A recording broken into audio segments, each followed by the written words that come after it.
Welcome back to Undercurrent.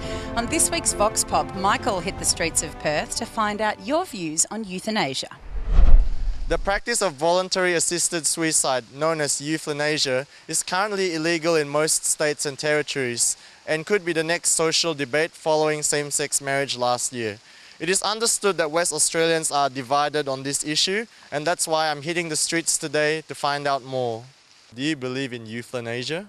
No, I don't. Well, it is a matter of judgment, isn't it?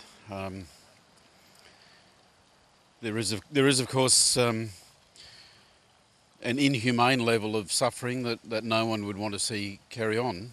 But on the other hand, we don't want to give the power of choice to people outside of a situation who could misuse and abuse that.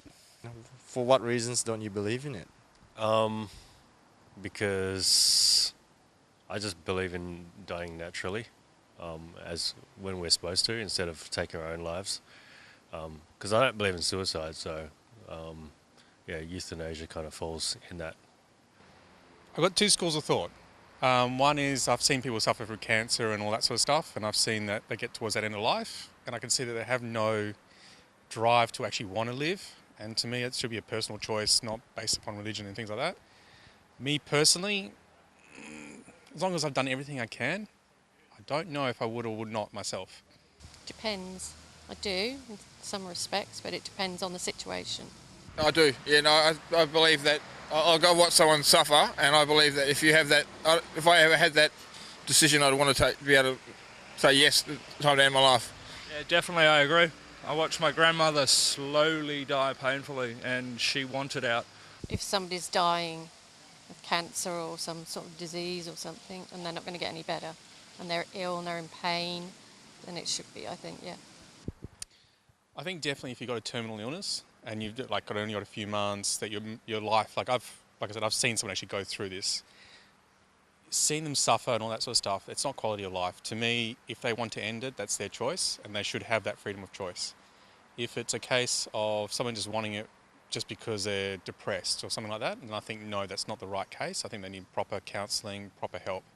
So I think it has to be something terminal, or that their quality of life is just no longer guaranteed, or they just cannot live on their own. With a lot of counselling, I would say, so not just anyone can opt for that option. I would say that people that are in a lot of pain and that kind of thing. It would basically come down to suffering. If someone is suffering, I believe they should have the right to end their own suffering. To a vote. So why do you think it should be put into a referendum? Because let the people to decide how they want to live their lives, not the politicians on this one. Thank you for watching. This is Michael So, reporting for Undercurrent. Researchers from UWA have discovered male bottlenose dolphins retain individual vocal signatures, or names, to help recognise friends and rivals within their social networks. Stephanie King from UWA joins WTV to share more information on this social discovery. We set out to better understand the role that vocal communication plays in the coordination of social behaviour, like cooperation, in bottlenose dolphins. And what we found is that male dolphins that form long-term cooperative partnerships or alliances with one another retain individual vocal labels or names that allow them to track rivals and friends in their social network. So this is an unusual finding because across the animal kingdom, many animals make their calls more similar when they form strong social bonds. For example, we see this in species such as parrots, bats, elephants and primates.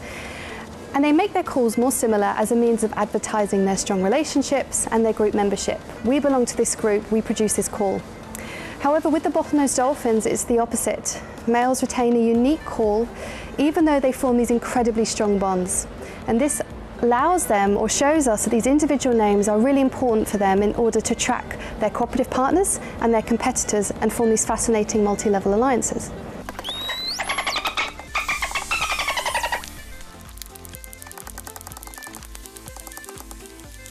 So we have been studying the dolphins in Shark Bay for over 3 decades, and what we know is that males in this population form these multi-level alliances where the relationships between the males or the bonds between the males are just as strong as the bonds between mothers and calves, and that these cooperative friendships can last their entire lives. So multi-level alliances, I mean alliances within alliances, where small groups of males work together to herd single females, and then multiple groups of males work together in a larger alliance to help one another steal and defend females from rivals. And this formation of alliances within alliances, is very unique in the animal kingdom, and it's the only example we have outside of humans. Alliance formation that we see in Shark Bay is actually incredibly rare, and it's the only example we have outside of humans where you see alliances within alliances. So for example, in human society we have alliances with our friends, with our work colleagues, perhaps we even interact with people that we don't like as much. And in the dolphin society in Shark Bay, we see a structure where you have preferences and avoidances of males that you cooperate with, but within this larger alliance, you all work together to achieve a common goal. So you may have a preference for which male you cooperate with more. Within the alliances in Shark Bay, males have to keep track of lots of different relationships. Who are their friends, who are their friends' friends, who are their rivals.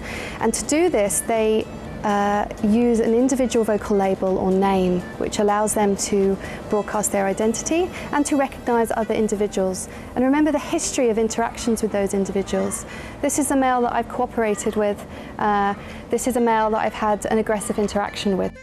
Our study has shown is that retaining these individual names, by keeping these individual vocal labels, males are able to track these relationships at the individual level. They are able to keep track of who their cooperative partners are, who their competitors are, and so in this multi-level alliance system, they are able to remember the history of relationships and which relationships are important to them. Another interesting observation from our study was that males use tactile contact as a way of reinforcing their social bonds. They don't share a call, they retain their individual name, and so in order to reinforce their bonds, they employ tactile contact, where they use their pectoral fins to rub against each other, similar to holding hands or hugs in human society. And that physical contact reinforces their social bond. And they also use coordinated synchronous behaviour, where they do the same behaviour at the same time to advertise to other alliances that they are united, that they are one alliance. And an example in human society would be the haka that the All Blacks do before a game, which is meant to intimidate their rivals and show unity, or even goose-stepping in military units, which show high precision between soldiers and again showing that they are a strong unit. And so dolphins employ these kind of behaviours in order to advertise alliance unity.